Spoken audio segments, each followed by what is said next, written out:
Hello and welcome to Skeindeer Knits. My name is Ellie and I am a Norwegian living and knitting in London. And you can find me as a designer on Ravelry as Skeindeer Knits. And you can find me on Instagram as Skeindeer, although I want to say the best point of contact is on the Ravelry group Skeindeer Knits, which is also the place to go to if you want to take part in any of my ongoing knit-alongs. So I am hosting the year-long knit-along where we are aiming to make 6 pairs of colourwork mittens for the duration of 2018. I am hosting the Marius knit-along, which is coming to an end. The end of this month. This is probably the last episode that will go up while I'm still talking about the Marius knit along. Yeah, it is the Marius sweater that is the pattern in question on a cushion, but obviously we're doing sweaters and I will miss this cowl. But that's not too sad because I'm also hosting a knit along for my Blåfjell sweater, my very first garment design, which has been received so very well. I can't believe it really. And rather shamelessly, I am just about to kick off another knit along because I literally right now, just before hitting record, launched my very first sock collection. I have done individual sock patterns before, but this is my first collection and I am so excited and it's already being really well received. I've gotten so many lovely messages on Ravelry and Instagram and I don't know what to say, you guys. This is really exciting. Collections are so satisfying because, like, as a designer you get kind of used to seeing kind of the gallery view of your published designs and you kind of want to add more stuff, and being able to add 6 more things and stuffs at once is truly quite exciting and rewarding, I want to say. So let me talk you through these socks, but perhaps before, since someone's gonna be wondering anyway, what am I wearing? I am wearing my Lady Marple cardigan, which is knit in the lovely, amazing, truly astonishing Gilead yarn by De Rerum Natura. Of course, the second I sat down and started babbling, I got very hot, so I'll probably change right now. But I realized I'd actually never worn this cardigan on the podcast before, and given this is a knitting podcast, I didn't say that, did I? It's a knitting podcast. Welcome, even if you are new or a returning viewer. And yes, I knitted this for the duration of Christmas, and I'm gonna take it off because I am hot. So I've got the sock collection in my hands, and as you'll see, there are only 4 pairs, but my sock collection on Ravelry has 6. So I want to tell you the story about this before we get into how these socks are. I'm a bit of a last minute person when it comes to Christmas knitting. I'm not really, you know, there's something a lot of people can relate to, I'm sure. I don't have to explain that. And my friend Christy had hinted for a long time she wanted some knitted socks, and I know that she really likes mustard yellow, so I just started knitting and I just came up with something that was like, this is gonna be fast, I'm gonna finish this in time for when she comes home for Christmas break. And I did, and I realized, well, these are really quick and easy, which is kind of the same appeal that my summer mittens have had. So I thought, pattern?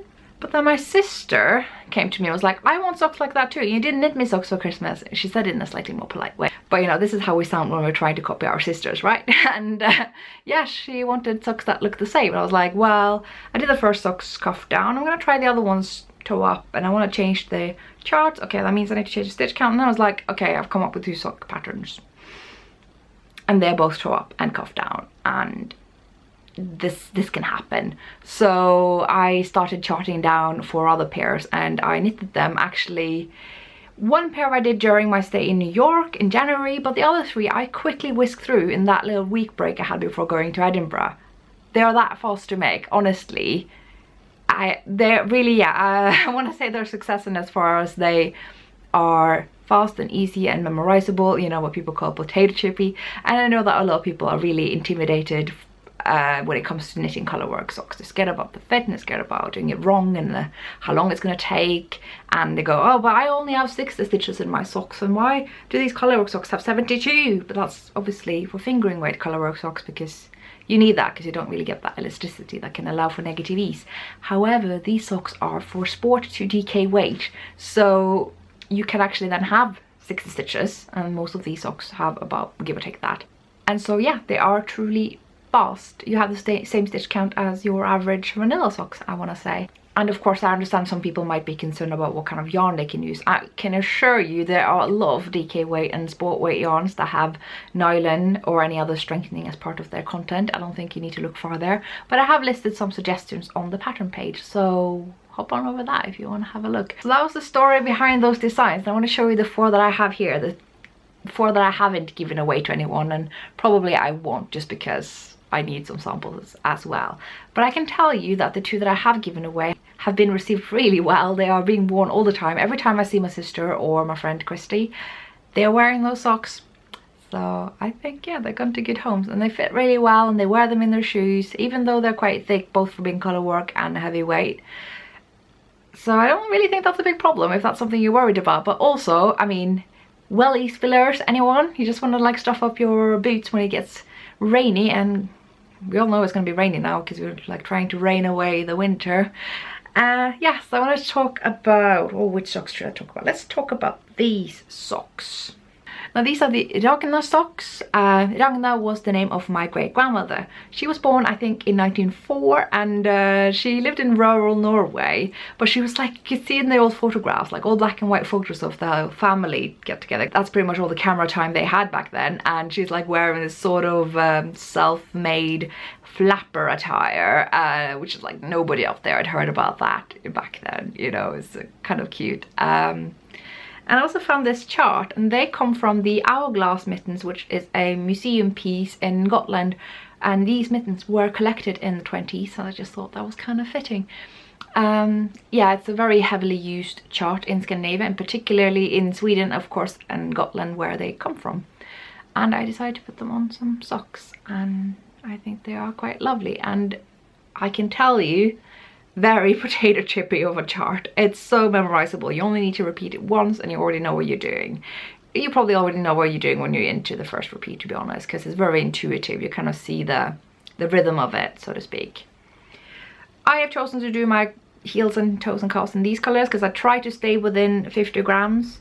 I have, however, still written more grams than what I use, so you will be safer getting 100 grams of the color that I used most of. More on that in the pattern, of course, and the pattern page. But you can, of course, change the colors there as much as you please. You don't have to use the same colors for heels, toes and cuffs that I have, but I kind of liked this. And yeah, that's about as much as I have to say about these.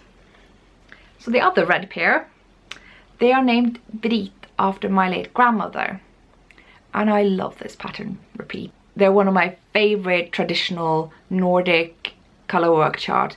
I wonder if the origin is maybe in the Faroese Island. It is a chart repeat that shows up in a lot of countries, so it's kind of that's a debate to have. But I think it's so cool, and both of these are still so very modern. Like, these go back really, really far, and still they look like something, I don't know, from today, or maybe a little bit retro, like 70s, but hardly any older than that. And I just love how that works. So yeah, so those are 2 pairs of socks. You may wonder also, why do they come in pairs of the same colors? Are they related in any other way? No, they're not really. It was because when I bought my first pairing of grey and mustard, I thought I was just going to make the 1 pair of socks for my friend Christy, and then when I was done I still had enough left to make the other pair. So my sister got a pair, and that's just kind of how I continue doing it. So they do come in pairs of colours, but you can of course use whatever colours you like. So yeah, when I talk about these socks, I named these Nellie. These were the last socks that I actually had names for, and I wasn't quite sure, and I thought, well, Nellie was Ragna's sister, and she just passed away when I was in Norway. She reached nearly 102 years old. She was so cool, so witty, and completely, you know, present and 100%, even though she was that old. Like, she could still manage herself and have her own house, and she was quite incredible and really fun and cool to be around. And so I thought that's actually quite fitting. So Ragna and Nellie both get their socks, and yeah, I really love this design. I don't know why, but there's something that makes me think of tartan patterns when I see this. It's not really that similar, but it got me very happy when I was up in Scotland. Go figure. And yeah, I really also like how it's the same contrast color for both heel, toe and cuff. It really makes these quite, yeah, stand out, and they stand out from these socks. And these socks are named after my grandmother Anna, just because my grandmother really had a lot of health struggles this winter, and I just thought that'd be nice, because I mean, I would have named one of the socks for my other grandmother, so why not? So these are probably my favorites. I don't know, there's just something that worked out when I decided to use the main color everywhere, except obviously where the contrast color comes in, and it yeah, they look really nice. So if I can just show you, obviously again you can use colors the way you please. I had a test knitter who knitted these exact colors, but she used a contrast color for the cuff and the heel and the toe, kind of because my instructions weren't quite on par back then, and they look really cool, and you can see how you can mix it up. So there we have it. And of course do check out the other 2 socks as well, the ones I made for Christy and for Aideen, my sister. And yes, there is of course a discount code. As ever, I like to include discount codes for the people that buy my patterns early on, because they are the people that help my pattern come out there, because that's how Ravelry, the algorithm of Ravelry works. The more people buy the pattern early on, the more people will notice the pattern now, and the snowball keeps rolling. So please do use the discount code if you want to buy my socks. I'd be happy if you did.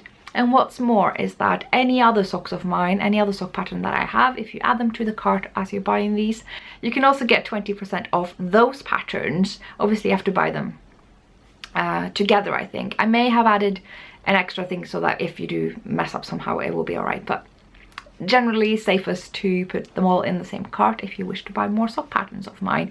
And why would you want to do that? I guess you're wondering. Well, I have thought for a long time, and I had a lot of enthusiastic responses to this. I thought to start a Skeindeer sock along. I have no idea again how long that's going to last. I obviously realise you are very busy making your Maria sweaters and Blowfield sweater and colourwork mittens, but if you would like to, I would like to see you join in on a Skeindeer sock along, because I'm on a bit of a sock kick. Who knows, there might even be more sock patterns of mine coming up, but yeah, I already have 3 patterns and now another 6, so you know there are 9 patterns there to choose from if you wish to knit some.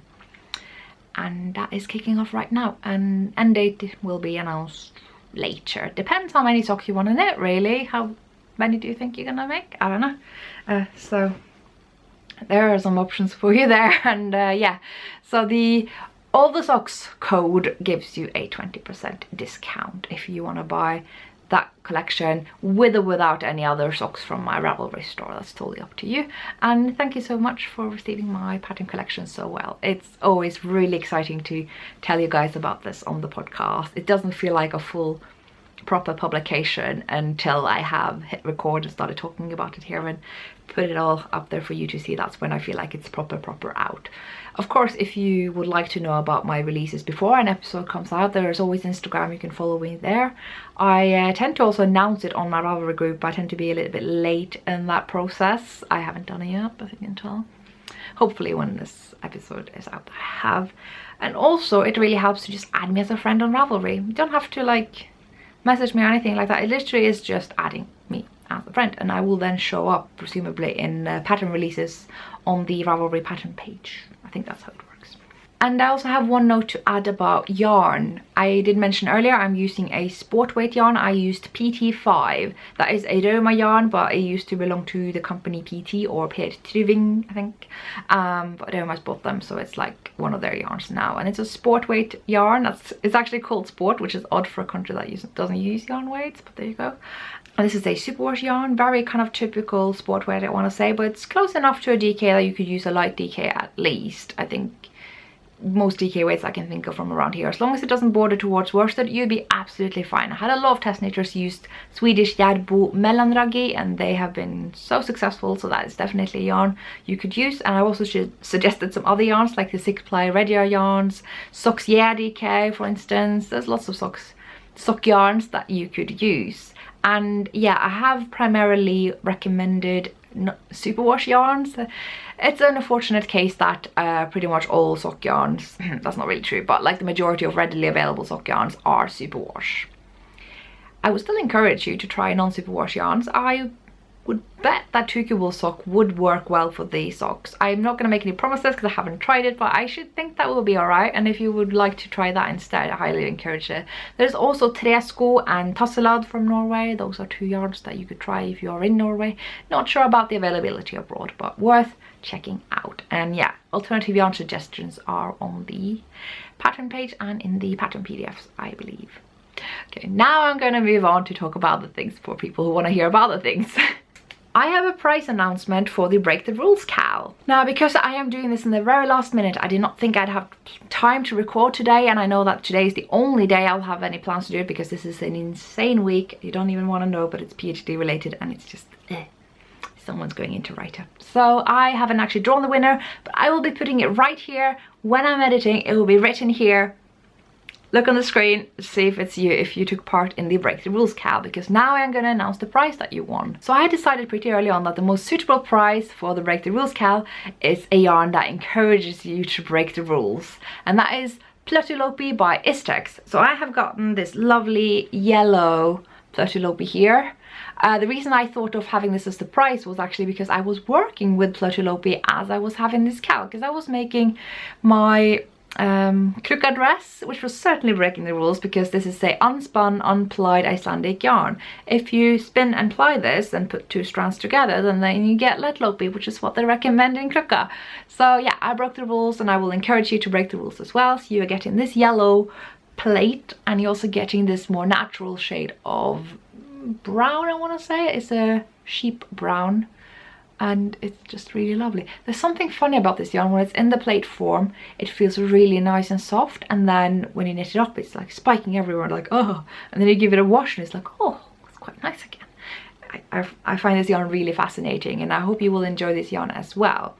Now, I'm a bit of a mess, so I thought I'd add a project bag to this, but I have searched through my entire room and I can't find it, and yeah, it looks like it might not be here anymore. I don't know what's up with that. I only have one room and it's not here. So I was like, what do I give away then? What else could you want? And so I will give you my new sock collection and my new sweater pattern. How about that? Is that something you want? Then do let me know, and I'll send you Platylope and those designs.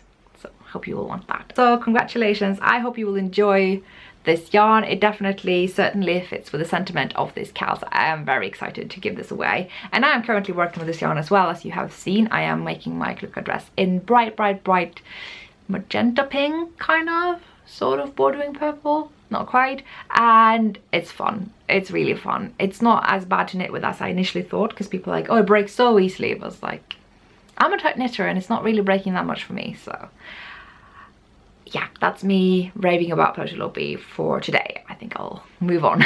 I mentioned this finished object in my last episode, and I still haven't woven in the ends, but once I do, I will get some good photos of them, reconvene with my test knitters, and put the pattern up on Ravelry. But that's not anytime soon. I don't know, maybe.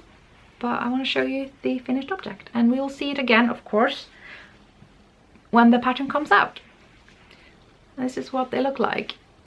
Here we are.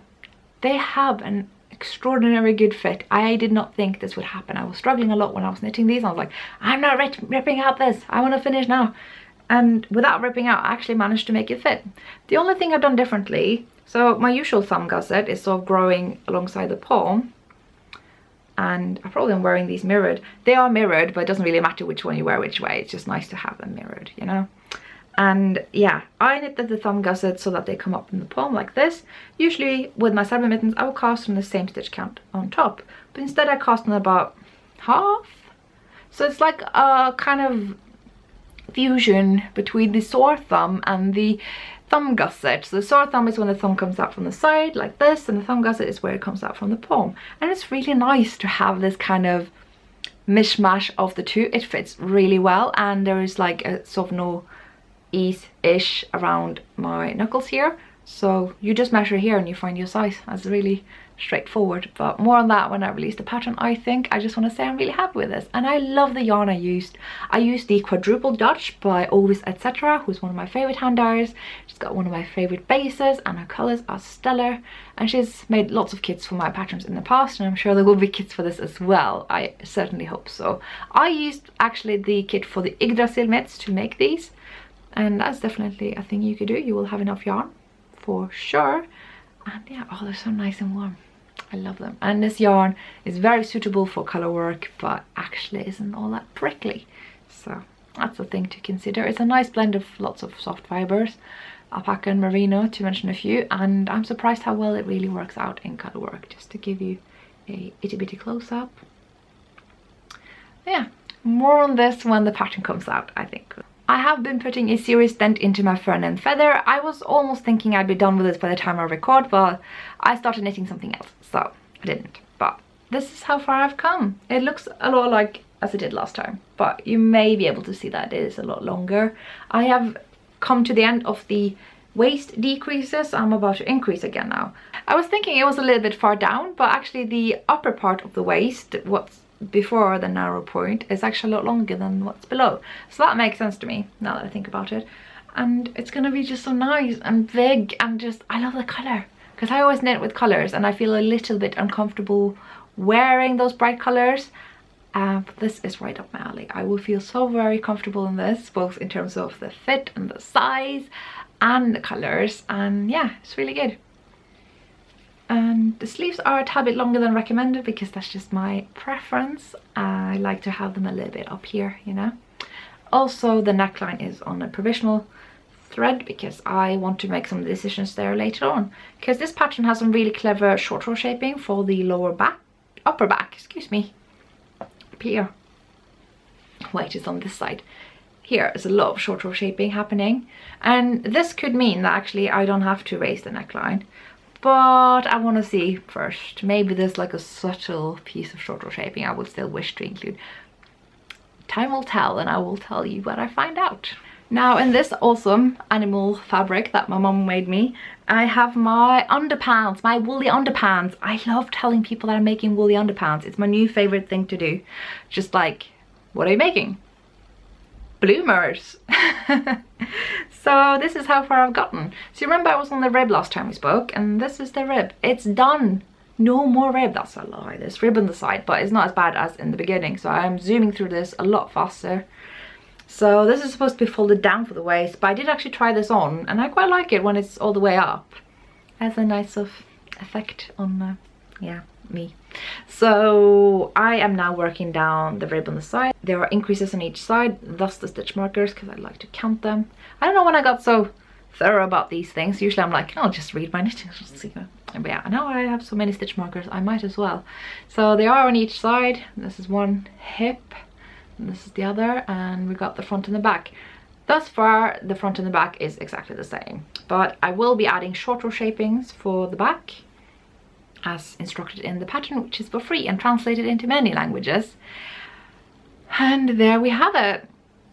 Probably will take me a bit of time still. I am knitting it with quite a few more stitches than the recommended pattern. I think I added 24 stitches to the original stitch count because I just have, you know, bigger parts, and needs to be accounted for, and I think it works out really well. I think I'll be very comfortable in these. They might even be a tad bit big, which I don't know, that's all right. I can have something to grow in, you know. And the yarn is Ask by Hillesborg, one of my favorite mills, my absolute favorite mill in Norway, I think it's fair to say. And it just, I like it so much. But I had a funny story with these, and we'll get to that, and now I'll tell you now, and I'll get to the reason why. I am working on this other whip, that will be the next one coming up, with this yarn that is the softest thing in the entire world. And I had been knitting and knitting and knitting and knitting on this, that's why I didn't finish any of the other project. And then I decided, oh, that's enough, let's work on the underpants again. And I picked this up and I was like, it's so sticky and icky and prickly and hard, and it's like knitting with straw. And this is my favorite yarn. I find this yarn rather soft, but because my hands have been working with this really silky cashmere yarn, I will get to that. I'd just gotten so used to that just in a matter of hours, and found my favorite yarn to be rather harsh. And the reason I'm telling you this is because you could reverse this logic as well. So if you, well, it's not even reversed, quite frankly. If you are one of those people that find this yarn to be too harsh, and you find that you do knit with some really, really soft yarns most of the time, that could actually be the reason. You just kind of gotten used to those really soft yarns. Again, as ever, if you have any skin condition, blah, blah, blah, intolerance, of course there are exceptions. I'm just talking about general public. You're just used to the really, really soft yarns, like the yarn I'm working on with this other project. That could just be the reason why. Just give it a few hours and knit with this, see what happens with your hands, because I got straight back into my usual, oh my god, I love this yarn so much mojo. It's just interesting to see how you just kind of adapt. It's like when you have looked at something that is, oh, I don't know, pink for a long time and then suddenly you close your eyes so you look at something else and it looks green.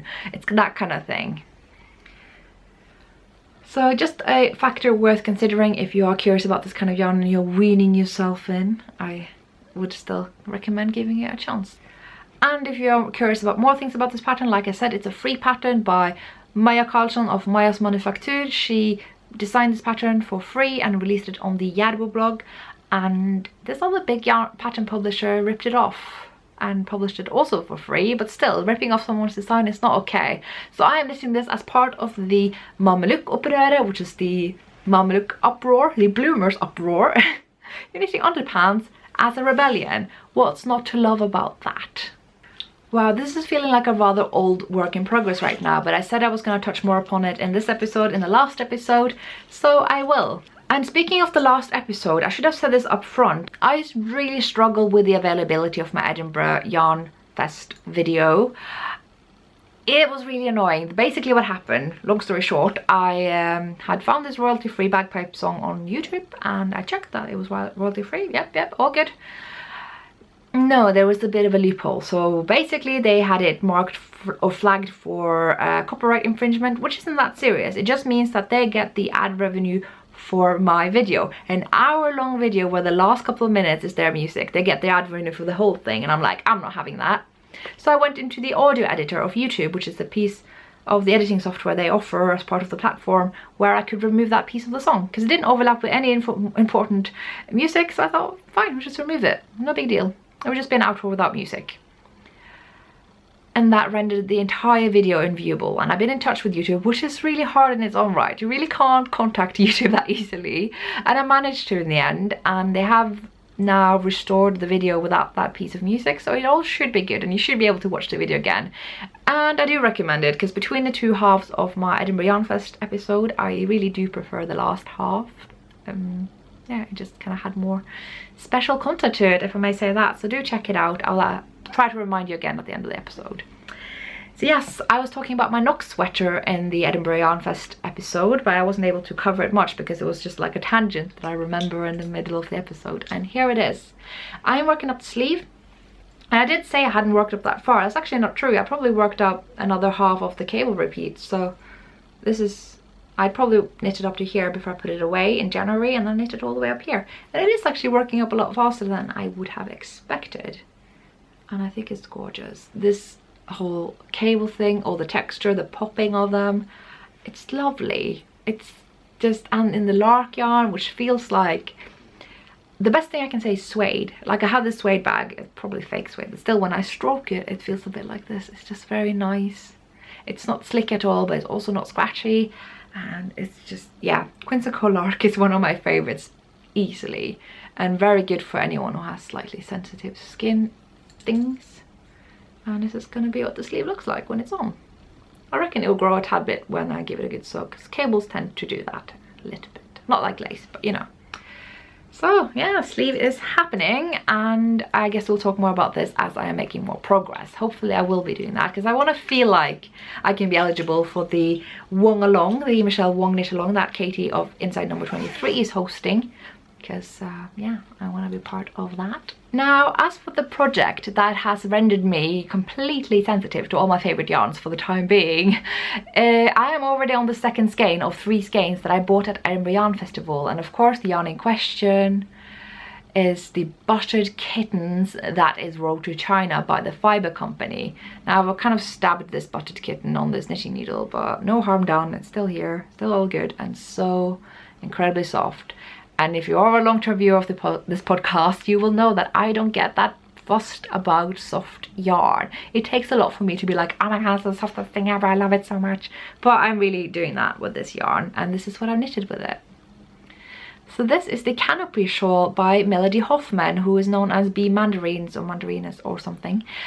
She is a wonderful designer and YouTuber, and she just, yeah, has a lovely vlog here on YouTube, and she makes the most lovely designs. Just look at that. So this is a triangle shawl. It's a little bit on the smaller side, but just big enough that I really like it because it does go around the neck just the way I like it. And look at that, look at the texture. There's just so much like lacy texture going on here. Oh, now the color just looks a bit lilac. It is definitely purple, it doesn't have much blue to it. This is pretty accurate actually. Good thing I decided not to use my studio lamps for once, because it's actually quite nice light today, so I thought I'd miss that natural light, you know, it's nice.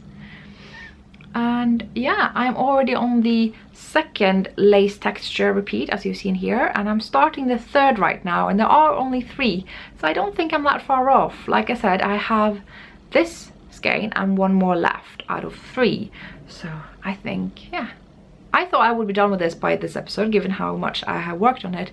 But obviously with these kinds of designs, the more you knit, the more stitches you have, because you increase by so many every other row. So, you know, it will be a bit slower from now on, but I think that's fine. I'm really enjoying it, despite the tremendous amount of purling in this shawl, because you know there's a lot of stockinette worked flat, and that's not really my jam. But I will manage, and it's actually quite nice, not like for purling, not in general, but for purling it's actually quite nice, just because the yarn is so slick. I'm not really fighting it so much. So if you are gonna purl, then purl with this yarn. So I think that's all I have to say about this shawl, and I've kind of whisked through all my whips, because yeah, still trying to be kind of monogamous. Obviously not entirely the case, given I've been working on, yeah, my fern and feather, the woolly underpants, and my canopy shawl. And I've also cast on a rather secret project, because I am hoping to have a sort of publication that will happen probably, and it's very exciting, but I'm not going to say anything until I know for certain. And of course I will be starting to knit my club mittens soon, and so there will be some secret projects from now on. Hopefully you can deal with that. As you've seen, you know, secret projects have also always been the case, and they do come out in the end, so it will just shorten down my episodes a bit, which I think we can all agree that I need. So yeah, the only thing I have left now is actually 1 piece of acquisition. Now, I have resisted this product for quite some time. I thought it wasn't quite for me. When the first 2 magazines of Laine Magazine came out, I was like, that's okay. I'm like, yeah, I wanna, yeah, they're alright. And then number 3 came out, I was like, that's actually quite nice. Number 4 came out, I was like, whoa. So I am now actually the happy owner of all 4. But since this is the one I have bought in person, it's the one I can show you in person, and that's issue 4. And I think it's really lovely. The reason I've been sort of hesitant about Laine Magazine, and this is not a critique, this is kind of just me being Scandinavian, and when I look at this magazine I don't see anything Nordic or Scandinavian in particular. They are kind of selling themselves as a Nordic knit life kind of lifestyle knitting magazine with patterns, and I'm just like, I don't see me or my culture in this. Obviously this is a Finnish publication, and English obviously, and I'm not Finnish, but it's still part of the Nordic countries, and I'm just like, it doesn't really represent how I know Nordic knitting to be. I see this as very much tailored towards the international, rather Americanized knitting audience, and there's absolutely nothing wrong with that. I just kind of need to accept that that's what it is, even though they are fronting themselves as Nordic. If I just look away from that, this is an incredible magazine. I just don't quite relate to it. When I think of Nordic and Scandinavian knitting designs, I think about, you know, like the charts that I have used in these socks. They are old charts that have existed for quite some time. I think about the lusekofte, you know, the laced pattern cardigans, and I think about Serbo mittens, and this is by far very modern, and there's nothing wrong with that. Let me show you just some examples. Like this sweater, for instance, absolutely gorgeous. Or this yarn that's actually knitted in Plötulopi by Melody Hoffman. All things are coming together now. It's really nice. It's not Scandinavian, it's not Nordic. It is Nordic, obviously, that it is a Nordic magazine, but in terms of content, I think, yeah, it's worth mentioning, because sometimes we don't see the water that we've always been swimming in, if that makes sense. So if you are kind of used to the sort of knitting culture that you see on Ravelry, that is what I would say is heavily Americanized, it's very modernized, and the writing structure, the kind of way of writing a pattern is very kind of streamlined and consistent, and doesn't look like how knitting patterns are written in the Nordic countries. which you could argue is an improvement. I'm not going to argue against that. And I think it's worth noting when